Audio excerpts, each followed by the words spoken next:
Let's now listen to Rotimi Fakejo, the CEO of Enterprise Stockbroking Limited, as he gives us more insight into the development of the market. Good morning, Rotimi. Good morning, Bolaji. Thank you for joining us on the program. Okay, the big story, the market slipped yesterday. It wasn't a small one, if you ask me. Dangote Cement, I would want to say maybe the reason why that happened. That stock lost 10 naira, a whooping 10 naira yesterday. What's your comment on this?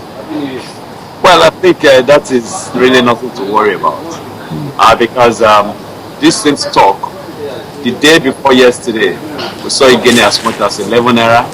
The day after, it gained about 5 naira. And yesterday, it lost about 10 naira.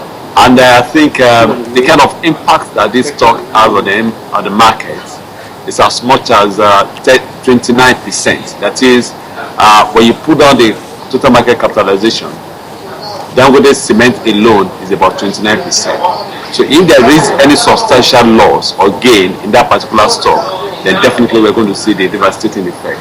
Like for instance, on Wednesday, on Tuesday, the market actually was supposed to have closed on the negative trend, but because Dangote gained so much, we saw it gaining up. We saw the market coming up. Then also the day thereafter, we saw some measure of stabilization, but at the same time, we could have closed low if not for Dangote Cement. Then yesterday, when we saw a reversal in the prices of several other securities, that is, those that have been losing prices, try to come up and resilient, especially a stock like Zenith Bank and maybe a few other ones. But because of the loss in Dangote Cement price, we saw that being dampened significantly. And we saw the kind of loss that is quite a while that we saw this kind of loss. We did see it at least in the last 2-3 weeks of the year 2013. But I think it's quite explainable why it's coming this way. So I don't think there's anything to really worry about. Because the Dangote Cement that I'm seeing, I know fully well that there was a lot of profit taking on it that yesterday. We saw over 1 million shares being traded compared to 64,000 on Wednesday. On Tuesday, and also on Wednesday, then also about 146,000 on Thursday. On Wednesday. So I think what we saw yesterday is really nothing out of place, and I believe that still Dangote Cement will still be trending towards 240, 250 before the results actually come out. So we'll watch and see how that will play out. But let's look at the gainers table. Petroleum marketing stocks actually made headlines yesterday. Mobil, Colonel, Orlando, the top 3 gainers yesterday. Could you tell us what fundamentals actually drove those numbers? Well, I think there is a lot of interest in that particular sector in recent time, and I think for the level of diversification and also acquisition of new businesses, we all know that Wando PLC has acquired ConocoPhillips Oil, and that will be handed over to it by the end of this month. And I think that already is making investors to actually reposition themselves and see whether at least what we're going to see in the future concerning Wando PLC is going to be much better than what we have seen in time past. It's been very profitable. I think the only thing that stands against it to a great extent is the number of shares in issue, which stands at over 6.7 billion. Then with the addition of the special placement that they did, we'll be talking about over 8 billion shares. So that's about the only thing that makes the earnings per share to come down significantly low. But for other statistics, I think for now it's still the most profitable among the petroleum marketing stocks. And I think maybe for corn oil, I think for quite a while we saw this that the price has been stagnant, and for Total, for Mobil, I think for that one too, the results will be coming out very shortly, and I believe they have been very consistent with dividend payment. So I think all of this put together is what is putting the oil and gas sector in the limelight.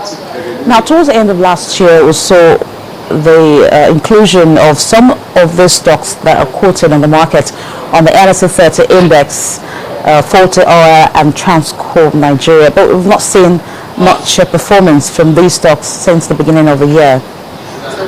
Well, I think the reason for that is that time after time there is a readjustment of the components of the various indices, and I think from time to time, at least if there is a representation for each of the sectors in the in the NSE 30, and I think for that we saw 40 oil displacing other stocks in that particular sector to come top, and also we saw Transcorp also coming in the conglomerate sector, topping other ones, and thereby affecting the replacement. I think for 40 oil, I think there's been a lot of stagnancy due to selling pressure from certain quarters, and I think that definitely is being taken care of, and I believe after a time it's going to weather that storm and we're going to see the stock bounce back again. But for Transcorp PLC, I think there is a high expectation concerning them. At least for quite a while they're going to resume dividend. They're going to start dividend payment, and I think for quite a while there has been a selling pressure on that particular stock too, towards the tail end of the year and also still the beginning of the year. And I think by yesterday we saw it gaining some point, and I think maybe by the time we enter into next week the trend may definitely buffer, and then we may see a new trend for those two stocks. I understand that some companies are still posting earnings, rather posted towards the end of last year. So what should we be expecting in the first quarter of this year? Well, I think for the posting of earnings, we're going to see a detailed report of some companies coming. Those companies, especially that are not being regulated by any regulatory agency. That is, we won't expect any bank to release their results maybe very soon in the first quarter. Then also insurance sector stocks and maybe any other one. But we may see the likes of Nigerian bureaus coming very fast within the first quarter, and I think maybe a few other ones. And definitely the composition of that result is definitely going to create another trend for us to see. If the first few results are not meeting investors' expectations, then it may definitely dampen investors' interest in taking further positions, and then may make them disbelieve what may come for other stocks. But if we see first 2 or 3 results coming out very well, then definitely the sky will be the limit for the market this year. Just before I let you go, something very important came up in the last few days, and that has to be on the SEC's indictment in some broker-dealer firms over the unauthorized sale of investor shares. What's your take on this development? Well, I think for that, there's been a lot of issues over time, and it has always been very much in place. The SEC is always there to police the market, and I think to a great extent they've been doing that very well. But for some of the indictment, I think now and then we always see that happening, but they are able to pin it down to a reasonable level, and I think they are making effort every day to ensure that we don't see much of this coming up. But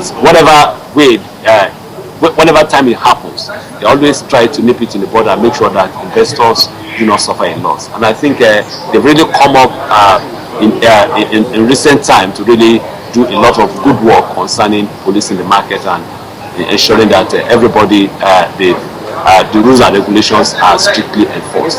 And I think they've really done a good job so far, and they are still making better efforts. Thank you. I think that will be all we can take at this point. Rotimi Fakiyojo, thank you for your time with us on the program. Thank you.